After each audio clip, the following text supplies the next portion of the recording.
We are here with Mike Feuer, California State Assemblymember representing the 42nd District, an easy number to remember. It's Jackie Robinson's number.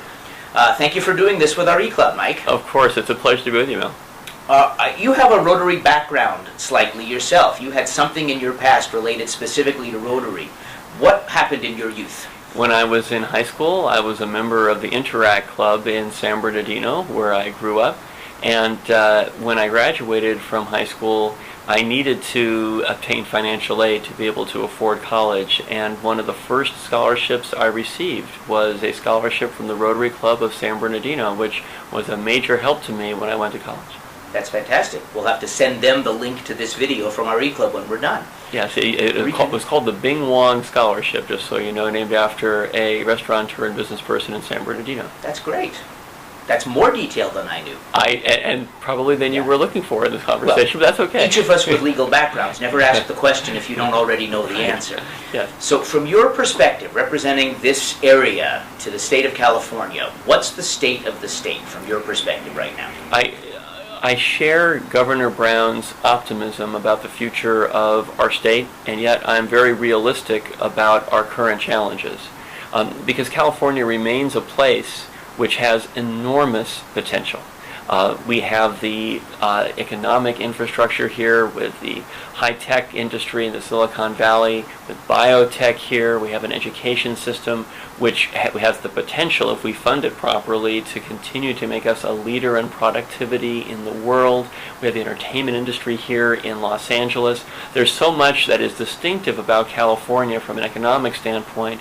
And of course, from an environmental standpoint, we enjoy the best weather in the country and some of the most stunning vistas in the nation. From a trade and tourism standpoint, California is perfectly situated on the Pacific Rim. There is so much about California on which we can build for the future. At the same time, though, we have to recognize in a very clear-eyed way the challenges we confront now. We have a budget that has been battered by a very tenacious recession. The home foreclosure crisis and other aspects of our housing issues here in California have really put a damper on our ability to recover as quickly as we would all like. Too many of our fellow residents are without a job. And we have to make changes to alter those facts. In the meantime, the state budget is starved for revenue. And I'm a huge believer in the importance of investing in public education, for example.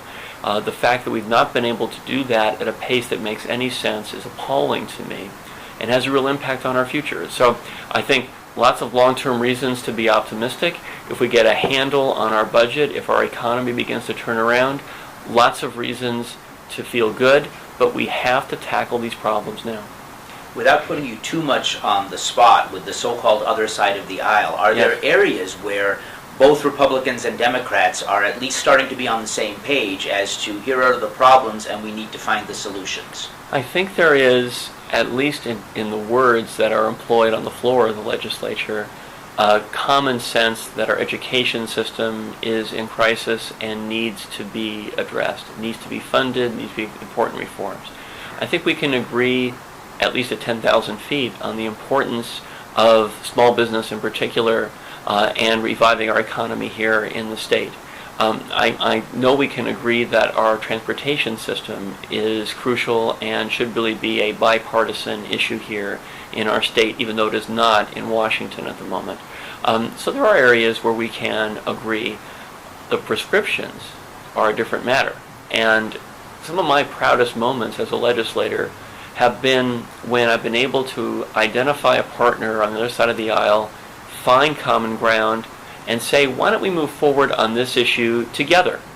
I did this, for example, on legislation that is now the law to require nursing homes to post their quality of care ratings. I went to a Republican colleague of mine, Cameron Smythe, and said, why don't we jointly author this legislation to model the kind of behavior that our constituents expect? Here's an issue. People don't really know the quality of nursing homes at that very emotional moment when one is looking for a home for a loved one, for example. You need all the information you can get. Let's provide some cues that might give them a good sense as to where they should start to look. Very easy collaboration. There have been other issues as well. It happens also in the field of what happens in nursing homes. I collaborated with a very senior member of the Republican caucus in our House, Jim Nielsen, a former senator, on trying to find ways to assure that the program that investigates abuse and neglect in nursing homes actually has a basic level of funding, so we don't end up consigning our parents and our grandparents to conditions that none of us would find acceptable. Again, teamwork, move forward. There are many other examples of that kind of teamwork, but not enough around the state budget. And the state budget, of course, is the overarching issue with which we must confront right now. The state budget issue remains not so much the understanding that there may need to be some cuts. If there isn't as big a pile of money, we can't spend as much money. It feels to me that it's more about where the revenue will come from. I wish that were so. There is not common agreement about whether we need revenue. My own view is that we need to be making state government as lean and efficient as it can be. At the same time, we do need more revenue for certain types of services the state provides. Again, I consider education not just to be an expenditure, but an investment. There are reforms that are necessary, but it's also necessary that California not be almost at the bottom of the entire nation in per pupil spending. That needs to change. My Republican colleagues disagree with that. That's a problem. So I think on each of these issues, we have to try to find not only what the common ground can be, but where we can't yet find common ground, there's a role for the public to play in letting legislators know. For example, I'm often asked by PTA members and others from districts represented by Republicans what they can do to change their mind, the mind of the person representing them. And, I say to them that I think that lip service should be unacceptable to you, that people should be acting in the way they purport to want to govern. And I think that folks, I say, need to hear that they were not elected to disinvest in public education. So there are further conversations we need to have to bring us closer together. Almost all of my Republican colleagues have signed a pledge with an anti-government advocate in Washington, D.C., whose name is Grover Norquist. Wasn't elected here in California nor any place else. The pledge they signed says, "I will never raise taxes ever." I am someone who believes that we should be extremely cautious about raising taxes. As a city council member here, I initiated the effort to eliminate taxes on small businesses siting in Los Angeles in that first riskiest period here. Having said that, there are moments like this one, when we're making devastating cuts, that some balance to that equation, some revenue, so that it isn't just cuts that are leading to a balanced budget, with our education system on the line. I think that balance is important. My Republican colleagues don't yet believe that. I hope that they change their view. It's always going to be a complicated set of issues. Yes. There are so many issues, but in the legislature, it feels to me that this is the most wonderful time of the year, time to introduce new things. Right. You've got some new stuff that you've introduced recently. What are your most important pieces of legislation that you've just put forward? Mel, you framed that just right. I think it's essential, especially in a time of crisis like this one, that we rivet ourselves on the most important issues that we can practically contend with. So for example, I've introduced legislation around our transportation system. A few years ago I wrote the law that became Measure R, which is an infusion of $40 billion into LA's transportation system over the next 30 years. There have been efforts underway, the mayor, others, to try to change the promise that we made to voters and improve on it. We promised voters a $40 billion program over 30 years. We've been saying, what if instead of 30 years, we did it in 10? Now, there are huge reasons to do that now, because if you can front load the construction of, say, major public transit projects here, for example, a project that connects the valley to the west side, there are enormous jobs implications to that at a time when we need to be reviving our economy by employing more people. And the sooner you make these projects a reality, the sooner all of us will benefit from them. Those efforts in Washington have stalled, however. And so I introduced legislation that would put on the ballot an extension of the time period for the Measure R sales tax level, not changing it now at all, but just having it go out more years. That would enable us to do what's called securitizing the revenue stream, to sell essentially the revenue stream in exchange for a sum of money now that we can unilaterally control without needing to go to Washington and say, now that we've gotten that revenue stream for that length of time, now we can fund these projects in the next 10 years and put them all up right now. Voters, we told you 30 years, we're going to do you 20 years better than that and do it in 10. So a bill to do that. I have legislation around the foreclosure issue, which I think is very consequential now. As we're doing this interview, news has broken that California is joining other states in the nation on a huge foreclosure settlement with some of the major lenders in the country. Now, there's a lot more we can do. That settlement has benefits, but it also only pertains to 5 institutions, Bank of America and others. California has many other servicers of loans, and it only lasts for 3 years. So I've introduced legislation to say, for example, if you are in the midst of negotiating on or paying a modified amount for your loan, a loan modification, the bank can't at the same time foreclose on your house. I've been hearing from constituents up and down my district and throughout the state that even as they're talking to one arm of the bank about modifying their loan, another arm of the bank is foreclosing on their house. This is called dual tracking. I have a bill with a colleague, Mike Ng, who chairs our banking committee, to stop dual tracking. Another piece of legislation deals with what's called force-placed insurance. Many of your viewers may be aware of this issue where a lender believes, rightly or wrongly, that your homeowner's insurance is not up to date and says, we're going to put this insurer on your property and you're going to have to pay the cost of that insurer. Sometimes they're wrong. There is in fact an insurance policy that's active on the house. Even when they're right, however, we're hearing across the country of abuses of what's called force-placed insurance, so that the homeowner is paying much more than they ought to be paying for insurance. And by the way, in many cases, that insurer is a subsidiary of the lender who's making, so everybody is making out except for the homeowner. I want to stop that process.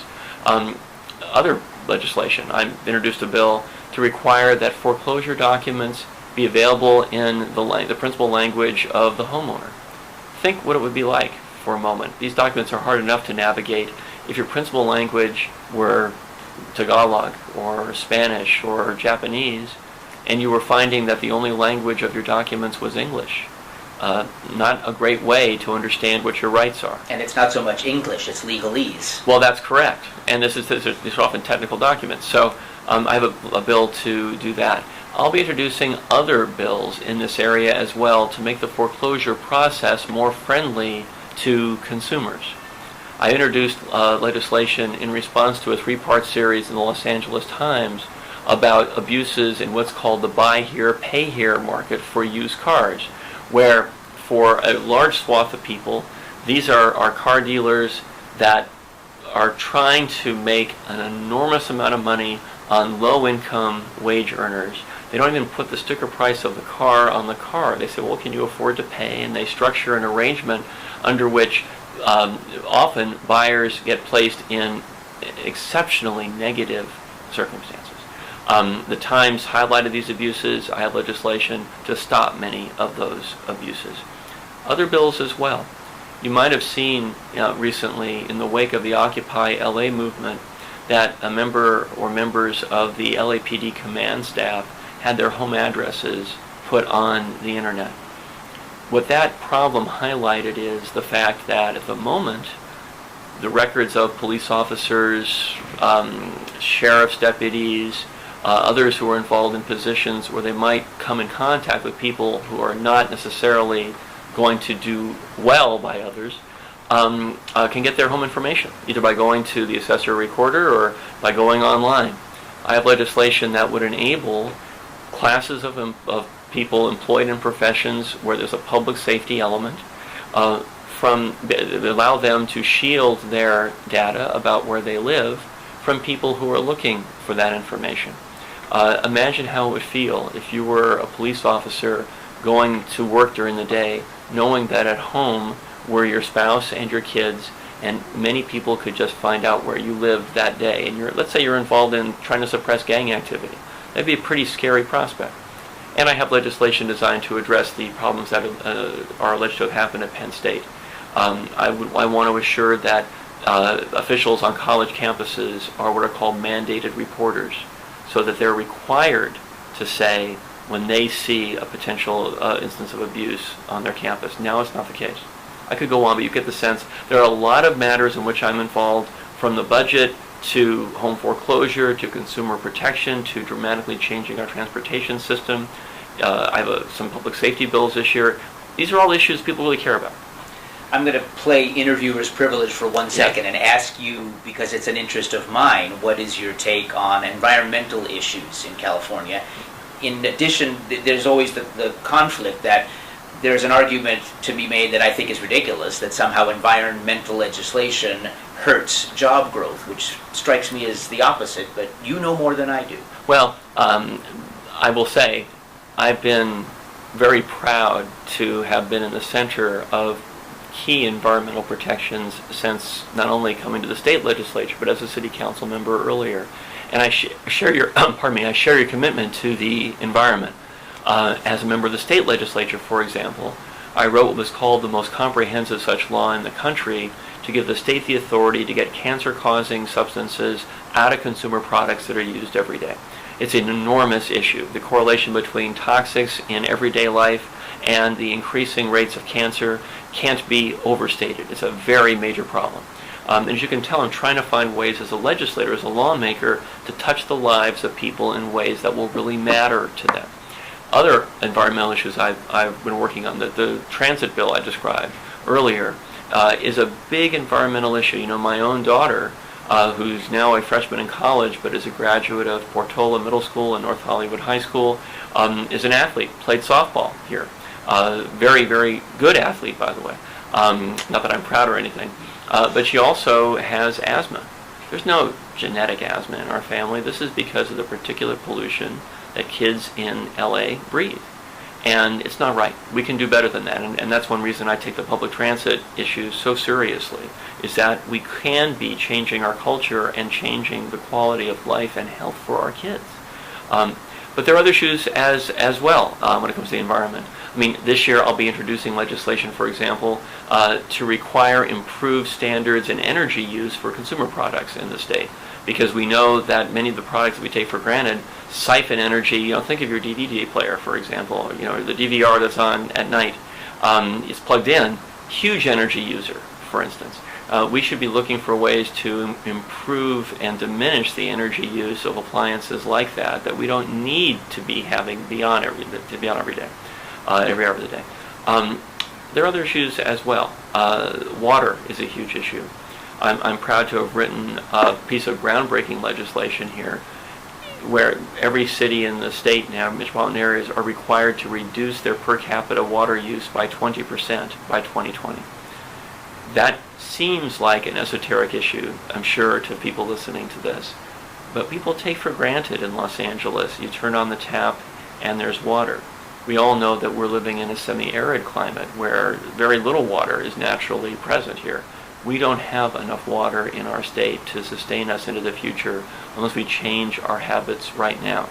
I could go on, but you have the sense there's a whole spectrum of environmental issues that one must contend with, from air to water to toxics, land use issues. These are all of a piece here.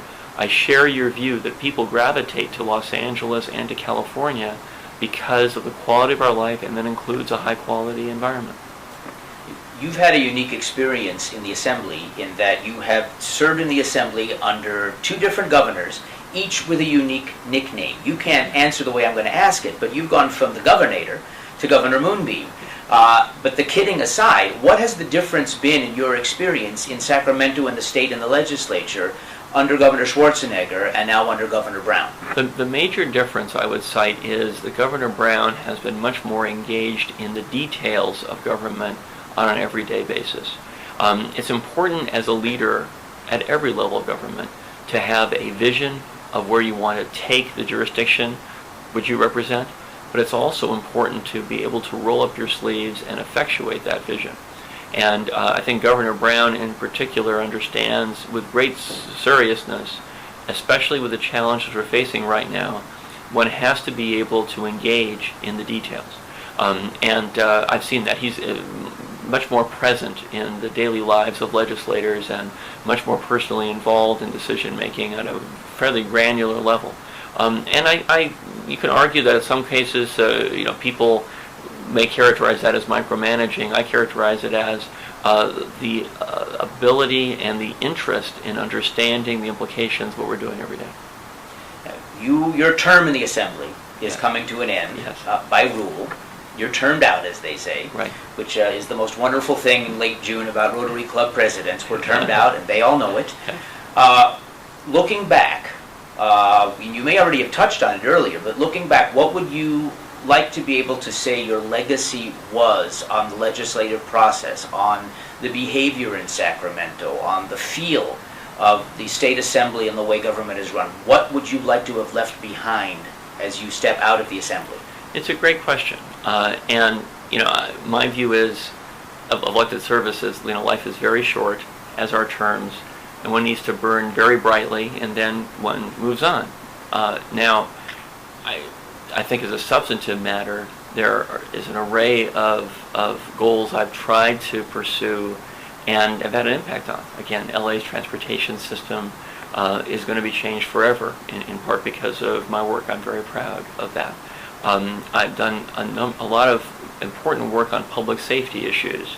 For example, in LA County and elsewhere now, if one is convicted of drunk driving, one has to have the ignition interlock installed on one's car, which prevents the car from starting unless the driver is sober.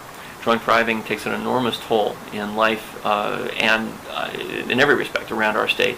And drunk driving rates are now declining. I just talked to the CHP a couple weeks ago who said, we think there's a direct correlation between your bill and the diminution we're experiencing in drunk driving. I wrote a law to require that all semi-automatic handguns in our state be micro-stamped, which means that when the shell casing emerges from the gun, it is stamped with symbols that say who bought the gun. This is about to be implemented, and it's going to give law enforcement leads in cases they haven't had before, ideally putting people behind bars who otherwise would have escaped prosecution. I mentioned the water bill and the bill that relates to toxic chemicals that are on the line, and even some issues that most members of the public won't ever see the value of, but nonetheless I know are really important. For instance, I used to run a program called Betzetic Legal Services here in Los Angeles. It does free legal work for elderly and disabled poor people. I know the disparity in access to justice between those who have a lot of money and those who have very little, and the impact on the outcomes on that disparity. So I wrote legislation to create the first pilot project in the nation that would say, if you are involved in a civil problem, not a criminal dispute where you're entitled to a lawyer, but in a civil problem that involves a basic necessity of life, your child's custody is at stake, your health care is on the line, your house is being stolen, you're entitled to a lawyer. And I know that around the nation there's been great interest in replicating this. I'm very proud of taking the lead across the country on that issue. And one doesn't necessarily think of state legislators as having an impact on foreign relations. And yet one of the most important international relations issues of our time is whether Iran will get a nuclear weapon. California is now the 9th largest economy in the world. 2 years ago, the federal government passed legislation enabling states for the first time ever to pass our own laws restricting economic activity with Iran. So along with a colleague of mine, Bob Blumenfield, wrote a law that says that it is going to be illegal for California to have contracts with companies doing significant business in Iran's energy sector, which is where they get their revenue. The point of that, as the point of the international sanctions is now, is designed to deter Iran from getting a nuclear weapon, the resource for which they would derive from their energy sector. Wrote that law. The Financial Times of London produced a story where they said, the reporter is quoting studies saying this is already having an impact on international businesses' conduct with Iran, and now state after state is taking the language of our bill and replicating it across the country. Folks are working from New York and Indiana and Maryland, all over the place. It's great to be able to be a catalyst for this kind of effort around the country. So there are many things. I believe that the measure of our success is not merely what we say, but what we do. It's always nice to learn things. So thank you for sharing that with all of us. Assemblymember Mike Feuer, 42nd District, at least for a little while longer. Yes. Thank you both for your service to us and for sitting with our Rotary E-Club of the Greater San Fernando Valley. It's been an honor and a pleasure, and again, I really respect Rotarians. You know, the idea of service is so important in our society and not always valued as much as it needs to be, and Rotarians really set an example for all of us to follow in their commitment to our community. And so thank you very much for that, Mel. Good luck. Thank you.